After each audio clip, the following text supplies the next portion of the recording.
বিভিন্ন রকম চটপটা চাট আরো বেশি সুস্বাদু করে তুলতে প্রধান যে মশলা আমাদের প্রয়োজন সেটা হচ্ছে চাট মশালা। চাট মশালা আমরা তো বাইরে থেকে কিনে নিয়ে আসি, তবে ঘরে যদি সেটা বানিয়ে নেওয়া যায় তাহলে কিন্তু সেটা সব থেকে বেস্ট হয়। শুধুমাত্র চাট মশালা না, অন্য যে কোনো মশলা যদি ঘরে বানিয়ে ব্যবহার করা হয় তাহলে দেখবেন যে কোনো রান্নার স্বাদ কিন্তু আরো বেশি ভালো লাগে। আর চাট মশলা যে শুধুমাত্র চটপটা চাটে ব্যবহার করা হয় তা একেবারেই কিন্তু নয়। আর কিসে কিসে আপনারা চাট মশলা ব্যবহার করতে পারেন সেটা আমি ভিডিওটার শেষে বলবো।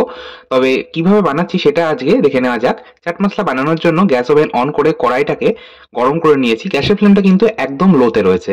এরপর আমি একে একে এর মধ্যে মশলাগুলো দিচ্ছি। প্রথমে দুটো তেজপাতা দিলাম। তেজপাতা কিন্তু দেওয়া অপশনাল, যদি আপনাদের ইচ্ছে না হয় তাহলে না দিতে পারেন, তবে আমি একটু তেজপাতা ব্যবহার করি যখন বাড়িতে চাট মশলা বানাই। দিয়েছি একটা শুকনো লঙ্কা, শুকনো লঙ্কা বেশি দেবেন না। আর দিয়েছি দুটো গোটা কাশ্মীরি লঙ্কা। কাশ্মীরি লঙ্কা দিলে ঝাল হয় না, রঙের জন্য এটা দেওয়া।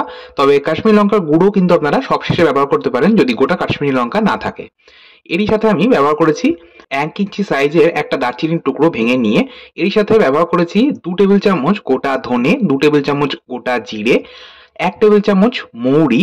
এরই সাথে আমি ব্যবহার করেছি 1 চা চামচ গোটা গোলমরিচ। এই ধরুন 20 থেকে 22টা মতন রয়েছে এর মধ্যে গোটা গোলমরিচ। আর এরই সাথে আমি ব্যবহার করলাম 2 রকম লবণ। 2 রকম লবণ বলতে নরমাল যে রান্নার লবণ সেটা ব্যবহার করেছি 1/2 চা চামচ মতন। আর ব্যবহার করেছি 1 টেবিল চামচ বিট লবণ। অবশ্যই আপনারা বিট লবণ এতে ব্যবহার করবেন। চাট মশলা কিন্তু একটু নোনতা হয়। বাজারে যেটা কেনেন সেটা আপনারা যদি একটু টেস্ট করেন তাহলে দেখতে পাবেন। তো সেই নোনতা ভাবটা আনার জন্য কিন্তু বিট লবণ মাস্ট। এরই সাথে আমি ব্যবহার করলাম আ 1 চা চামচ হিং। আর ব্যবহার করেছি শুকনো আদার গুঁড়ো। এখানে আমি শুকনো আদার গুঁড়ো ব্যবহার করেছি 1 চা চামচ। এবার আমি এই সমস্তটাকে কিন্তু লো আঁচে রেখেই আমি 40 থেকে 50 সেকেন্ড নাড়াচাড়া করে ভেজে নিলাম। 40 থেকে 50 সেকেন্ড পর গ্যাসের ফ্লেমটাকে আমি বন্ধ করে দিলাম। কড়াই যেহেতু বেশ গরম হয়ে গেছে, কড়াইয়ের হিটেই কিন্তু আমাদের মশলাটা এখন রোস্ট করা হয়ে যাবে। গ্যাসের ফ্লেম বন্ধ করে আরো 1 মিনিট আমি এটা রোস্ট করেছি। এবার আমি এটা নামিয়ে নিলাম। আর মসলা কিন্তু খুব বেশি ভাজবেন না।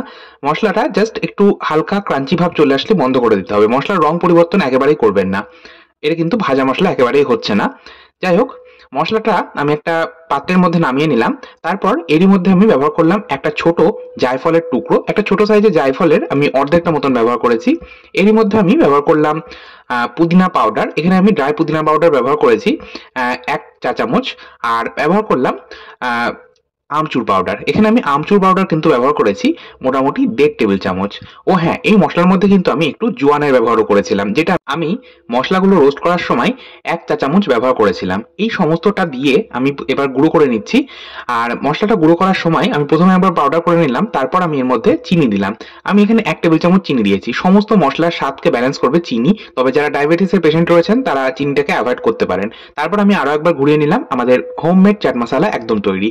যে কোনো রকম ফলের উপরেও কিন্তু আপনারা স্প্রিঙ্কেল করে খেতে পারেন। এছাড়া শরবতে তো দেওয়া যেতেই পারে।